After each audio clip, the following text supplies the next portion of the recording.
তো hello and welcome back to our channel. সবাইকে আশা করি ভালো আছো। তো আজকে তোমাদের আমি পার্ট 3 নিয়ে আলোচনা করব, যেখানে আমি তোমাদের আলোচনা করব ম্যাথ নিয়ে। তো ম্যাথে তোমাদের অনেকেরই অনেক সমস্যা হয় যে ম্যাথ আমি এতগুলো 11-12 মিশিয়ে প্রচুর চ্যাপ্টার, আমি কোন কোন চ্যাপ্টার পড়বো বুঝতে পারছি না, বা চ্যাপ্টারগুলো এতটাই কঠিন, আমার সমস্যা হচ্ছে একসাথে সব কটা ম্যাথ ধরে রাখতে পারছি না। তো তোমাদের জন্য এই ভিডিওটা। তো ভিডিওটাতে আমি একটা জিনিস বলবো, ভিডিওটা প্রথম থেকে শেষ পর্যন্ত দেখবে। যে চ্যাপ্টারগুলো আমি পরপর বলে দেবো সেই চ্যাপ্টারগুলো বেশি করে ফলো করবে, কারণ ডব্লিউবিজেই বোর্ড তোমাদের জন্য ওই চ্যাপ্টারগুলোই রিকমেন্ড করেছে সেই ইনফরমেশান বুলেটিনে। তো সেটাই আমি তোমাদের সামনে আজকে ডিসকাস করে দেবো। তো ভিডিওটা দেরি না করে প্রথম থেকে শেষ পর্যন্ত দেখো, এবং কোনো ডাউট থাকলে অবশ্যই কমেন্ট করে জানাও আমাকে। তো এখানে দেখো ছবিগুলো দেখতে পাচ্ছ এখানে।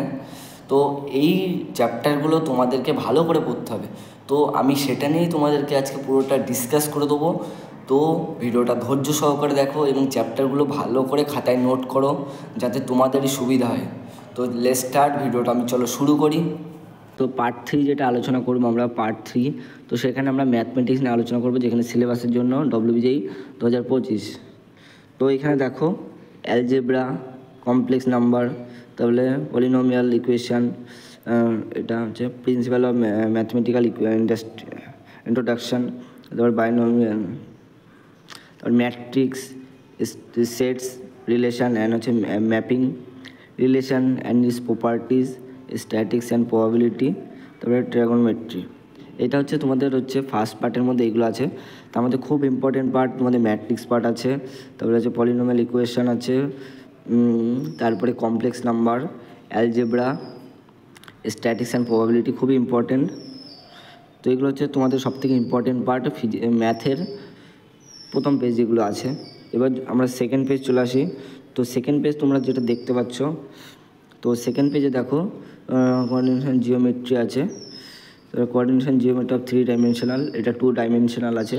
এবার হচ্ছে calculus part, differential calculus, Rolle's theorem, integral calculus, তারপরে differential equation, application of calculus এবং ভেক্টর।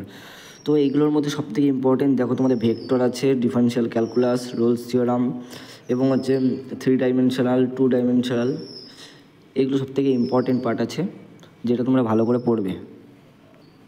তো তোমাদের ম্যাথের জন্য এতটুকুই তোমাদের পড়তে হবে।